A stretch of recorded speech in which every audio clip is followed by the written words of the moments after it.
On January 30, 2022, in the second month of operation of the China-Laos Railway, it has sent more than 1 million passengers, 500,000 tons of goods, and 100,000 tons of cross-border international goods. In particular, the growth rate of passenger traffic was as high as 40%, which shocked the entire Southeast Asia, especially Laos' neighbor Thailand. Thailand was completely anxious and began to accelerate the construction of the China-Thailand Railway. In fact, the day after the opening of the China-Laos Railway, Thai media reported that the Ministry of Transport of Thailand proposed to the cabinet to speed up the second phase of the China-Thailand High-speed Railway, as well as the design and bidding of the new bridge connecting the China-Laos Railway across the Mekong River. In addition, Thailand has carried out a series of plans for the potential impact of the Laos monorail, and even Thailand and Laos have started negotiations on the establishment of a complete railway transportation system. Compared with Thailand's previous delay in building the China-Thailand Railway project, what is the reason for the drastic change in attitude? In fact, it is not only Thailand that has changed its attitude drastically. When Vietnam's General Secretary Nguyen Phu Trong visited China in November this year, China and Vietnam reached a major agreement. That is, Vietnam agreed to revise and upgrade the domestic railways so that the Lao Cai Hanoi Ho Chi Minh Line Railway in Vietnam will be fully connected with China, and the railway cars between China and Vietnam will truly be on the same track.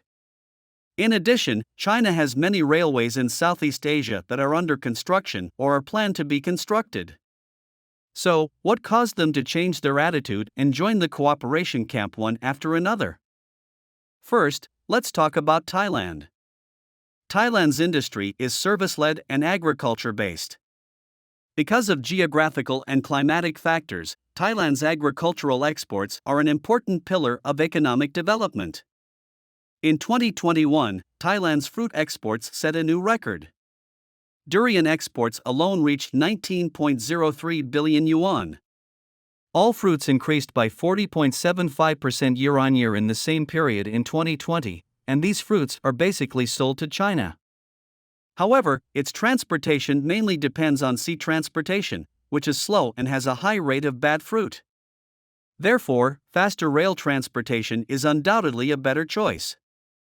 Compared with agriculture, although Thailand's manufacturing industry has developed rapidly, the proportion of output value has been declining since 2010. Relevant data show that the proportion of Thailand's manufacturing industry has dropped from 40% in 2010 to about 30% in 2018. Therefore, most of Thailand's population began to engage in the service industry, especially the rapid increase in the proportion of wholesale and retail, transportation, entertainment, and accommodation related to tourism. According to relevant data, the tourism industry accounted for more than 11% of Thailand's GDP before the epidemic, while Chinese tourists contributed more than 25% of tourism revenue. Therefore, Thailand's economy is highly dependent on foreign countries, especially on China. However, since the outbreak of the epidemic in 2020, Thailand's economy has shrunk by as much as 6.1% for the whole year, which is a new low since the Asian financial turmoil in 1997. On October 5, 2020, Thai media reported that the total number of unemployed people in Thailand reached 750,000 in the second quarter, and about 5.41 million people were unemployed in the third quarter. Therefore, Thailand urgently needs Chinese tourists to activate its economic development. As we all know, China abandons key parts of zero-COVID strategy in early December, and Thailand certainly does not want to miss this opportunity. The deputy director of the China-Thailand Cooperation Research Center in Thailand said in an interview, Thailand needs economy growth at present, and after the China-Thailand Railway is completed, Chinese tourists will directly benefit Thailand's tourism, service industry, and other industries through the railway. In addition, it will also drive the development of Thailand's regional economy. Especially after the opening of the China-Laos Railway, the development of Laos has improved significantly, so if Thailand does not accelerate the construction of the railway, it will miss development opportunities. Thailand is very anxious. In fact, what's even more anxious than Thailand is China's neighbor Vietnam. In recent years, with the improvement of Sino-Vietnamese relations, the trade volume between China and Vietnam has been increasing. In 2021, the total trade volume between China and Vietnam was $230.2 billion US, which is $83.5 billion US more than the total Sino-Russian trade volume of $146.8 billion US. However, in the Indochina Peninsula, the construction of the China-Thailand High-speed Railway has started, the China-Laos Railway has opened, and the China-Myanmar Railway is under construction. The construction of these railways has brought huge economic benefits to Thailand, Myanmar, and Laos. In the south of Vietnam, the Jakarta-Bandung High-speed Railway in Indonesia has been completed and open to traffic, and more Chinese high-speed railways will be built throughout Indonesia. If Vietnam does not keep up with the pace, Vietnam will become an outcast in the railway network of Southeast Asia. The different railway tracks between Vietnam and China have also greatly hindered the efficiency of Sino-Vietnamese freight logistics and failed to maximize the benefits of Sino-Vietnamese economic cooperation. Therefore, Vietnam's timely agreement on early November to merge with the Chinese railway is of great significance.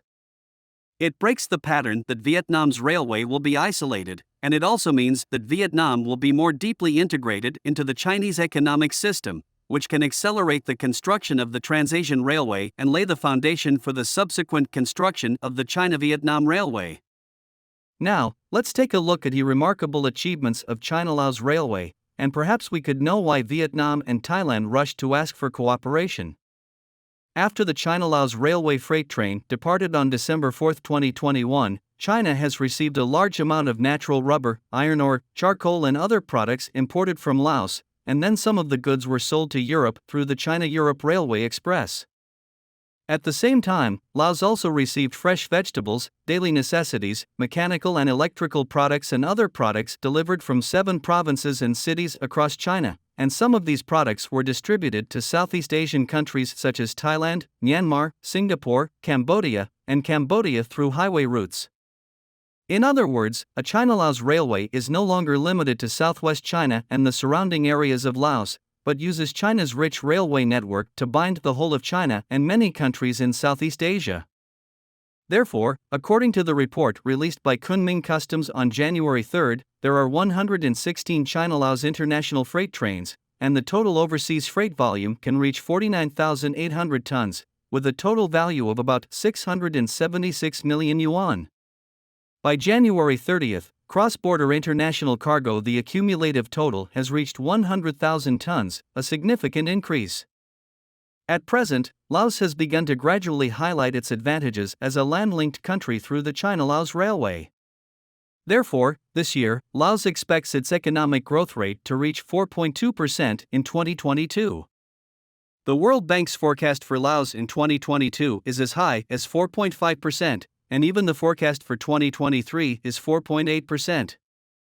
Before the opening of the China-Laos Railway, the International Monetary Fund estimated that the economic growth rate of Laos would be only 3% in 2022, and the actual economic growth rate of Laos in 2021 would only be 3%. So on February 4 this year, the World Bank official in Laos said, Laos' economy will continue to improve, because Laos' exports and transportation are constantly developing. Therefore, the macroeconomic goal of Laos in 2022 is to increase the per capita income of Laos from $2,004 in 2021 to $2,358, an increase of $350. Well, thanks for listening. Please put your comments below and share your insightful ideas with other people. See you next time.